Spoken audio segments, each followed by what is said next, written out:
Yes, over to you, Dr. Rajesh.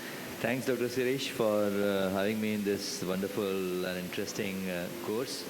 I'll be talking about the ultra-thin DSEK in challenging situations. Well, we all know that these days in routine cases, when clear corneas, in good cases, DMEK is the standard of care, and that provides a very good result. But ultra-thin DSEK also has shown to provide nearly comparable results as DMEK, and that too particularly in challenging situations wherein the visibility is not very good, or you require a lot of manipulation, and other situations, it is better to do an ultra-thin DSEK wherein you would require lesser manipulation and can provide reasonably good results. So something like this, a case of a failed therapeutic graft, twice failed graft. You can see here there's one margin here, patient was referred.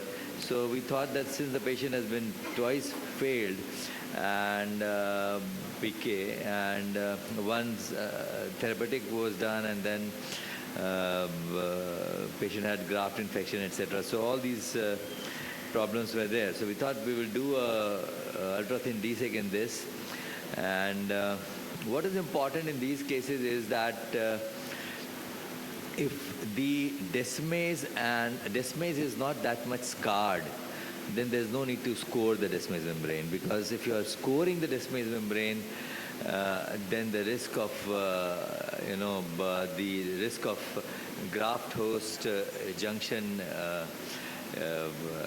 dislodgement, I won't say dislodgement, rather separation in the posterior side, on the posterior side, is very high. So in such cases we should avoid. And in case we are doing, then we should do it within the graft so that we don't reach the graft host junction. And sometimes you have a scarred desmase in these cases. In such cases you have to do it. Then again you do it and move your reverse Sinski within the graft so that you don't reach the graft host junction. And even if with that you can separate the desmase, scarred desmase, till the graft host junction, but the movement of the reverse Sinski should be within the graft. It should not reach the graft host junction. And there are various challenges in post-PK. One is, of course, the size of lenticule. That is important. I'll come to that. Desmase scoring, as I said. If sometimes you have an eccentric post-therapeutic graft, you have very high stromal thickness, visibility is poor, you can have associated anterior segment pathologies, failed therapeutic grafts with aphakia, etc. Now, what happens that in a failed PK, the posterior margin, as you can see here in OCT, is somewhat more posterior than the host side. So your graft size should be lesser than if you're doing an ultra-thin DSEK. If you're doing a DMEK, it can still cover up for this and get attached. But if you're doing an ultra-thin DSEK, it should be within this graft host junction. So that is important. As I said, there are studies which have shown reasonably good results with ultra-thin DSEK in failed PK.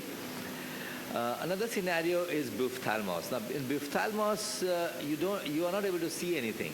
So you cannot, doing DMEK is not a feasible option. In such a case, if you have to do endothelial keratoplasty, you can do an ultra-thin DSEK. That is one. And particularly if you have microscope integrated OCT, that really helps you to exactly see whether there is any fluid in between or not, in between the host and the donor lenticule or not. So once you have inserted, as you can see here, there's hardly any visibility. It's very hazy.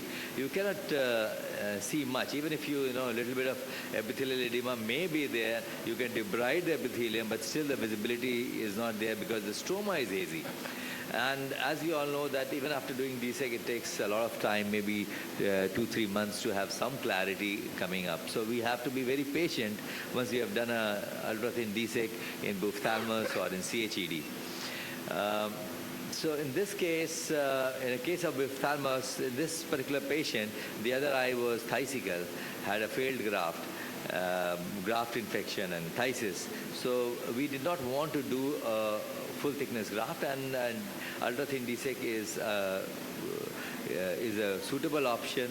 And with a microscope integrated OCT, you can see that there is some fluid here, so you can inject more air and slightly tap on the top surface so that the fluid rolls. I mean, you just have to not tap, rather roll the Merocell sponge over the cornea so that you can remove the fluid from the interface. And the results, we have also recently sent an article which has been accepted for publication, which is ultra-thin DSEK in ophthalmos and CHED. As I said, there are challenges like you have poor visibility, there's a long waiting period for clarity, and of course, mostly these are children and it's difficult to follow up, but then you have to do examination under anesthesia. And as I said, microscope integrated OCT is a good savior. Then sometimes you have to do ultra-thin DSEK with a cataract surgery, although I won't say it's a very challenging scenario, particularly in this particular case where there's an epithelial edema. So once you remove that, then the clarity is better, and then you can go ahead and do a cataract surgery. So I'll just move on fast and move to the other one. So DSEK triple, yes, it works well. DMEK triple also works well. In that particular case, this is an old video. Currently, if I am given that case, I will do a DMEK triple in that case. DSEK in aphakia is a real challenge because, there is risk of lenticule going behind. There is risk of, the tamponade is less. So you have to do something. You have to put an IOL inside. If you have a deep anterior chamber, you can put an AC IOL also, and you can do a DSEK surgery in eye with an AC IOL. And the results are reasonably good if the chamber is deep. And that is very important. This is an ultra-thin DSEK. You could see that it was rolling in itself, so I had to tap to, actually free to, spread the lenticule. And then post-op picture, you can see here, it's doing quite well, and it's quite clear. But the point is that the chamber was quite deep in that. But in large number of cases of aphakia, you have a very bad anterior segment, you have damaged iris, you have so many things. And in that case, it's better to do a posterior chamber IOL. You can fix it with a suture, you can fix it intrascleral, you can do intrascleral haptic fixation. The difference between suture fixation and the haptic fixation is that when you do suture fixation, you fix at 2 points. So as you can see here in the UBM, the IOL, the pseudophacodynosis is quite high. It is rubbing the iris, and the pseudophacodynosis, the IOL is not that stable. While if you do an intrascleral haptic fixation, wherein you fix a segment of haptic, the IOL is quite stable, and with the movement of eyeball, it doesn't move much, and that has a big advantage.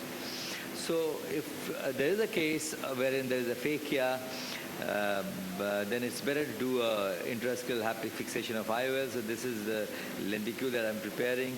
This is a case wherein it was not an aphakia, but it was pseudophakia, AC IOL that was tilted and touching the anterior chamber.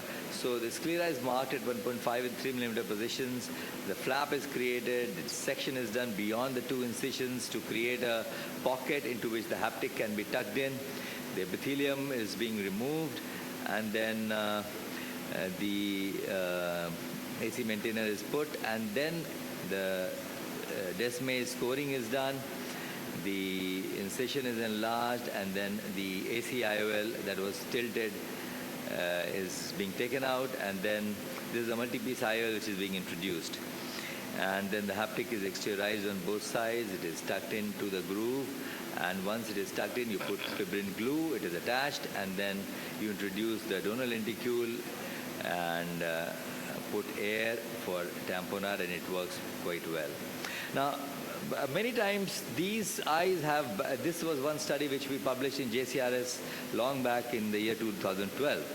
But then we thought that, there are various challenges in these cases. You have sometimes a bad anterior segment wherein there is synechia, there is a challenge of large pupil wherein you have to do pupilloplasty, and there can be vitreous in anterior chamber, there can be some vascularization.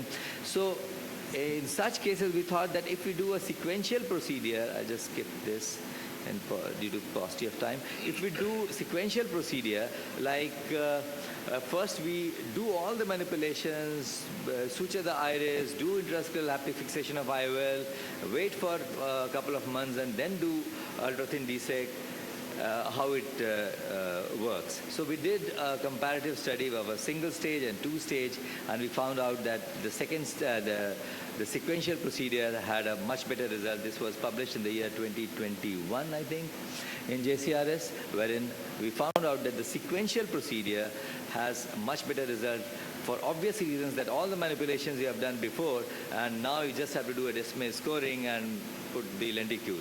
So the results were much better in that. And in vitrectomized eyes, it's always better to put a pars plana irrigation cannula, because if you put a pars plana irrigation cannula, then when you inject the lenticule inside, then and you put air, so in that case, when you start the fluid from behind, the fluid comes anteriorly, pushes the air, and causes a good tamponade. So, and the last thing that I would like to mention here is that all these cases wherein we do scleral fixation of IOL and do ultra-thin DSEK, they have the risk of hypotony. And on the table you can see that it is attached, but in the post-op period there is risk of detachment because of hypotony. So what we have just now sent this our series of cases wherein we have injected fluid from the pars plana region, from 3 millimeter behind the limbus. Once air was injected into the anterior chamber, injected fluid from behind and just touched the globe to see that the globe is firm.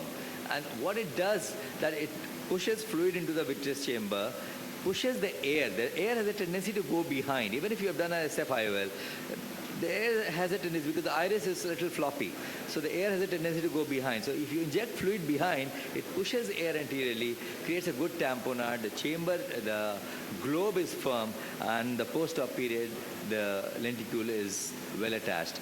In all the cases, the 13 cases that we are reporting, we have done more than that, but we have follow-up of 13 cases. In all the cases, we did not require a rebubbling. So that is something which we have just now sent for publication. So thank you very much for your patient listening. And any point you would like to add, Shirish? You have loads of experience. Well, thanks a lot, Dr. Rajesh. It was a nice presentation. You at the institute, you do DMEC, you do DSEK, ultra-thin DSEK. So, and that will cause a detachment in DMEC. So there I would prefer ultra-thin DSEK. If there is an aphakia wherein I have to do a SF-IOL, and then there I would like to do an ultra-thin DSEK. If there is the cornea is not clear, it is very hazy, then in that case I would like to do an ultra-thin DSEK. Otherwise, if the cornea is reasonably clear, wherein I can clear it reasonably by debriding the epithelium and by removing the desmes, then in that case I would prefer to do a DMEC, particularly when I have a nice posterior chamber IOL placed in position without any anterior segment pathology like iris damage or synechia, etc. And you are doing automated DSEK, ultra-thin? We are doing automated ultra-thin DSEK. So most of the time we measure the thickness of the donor lenticule.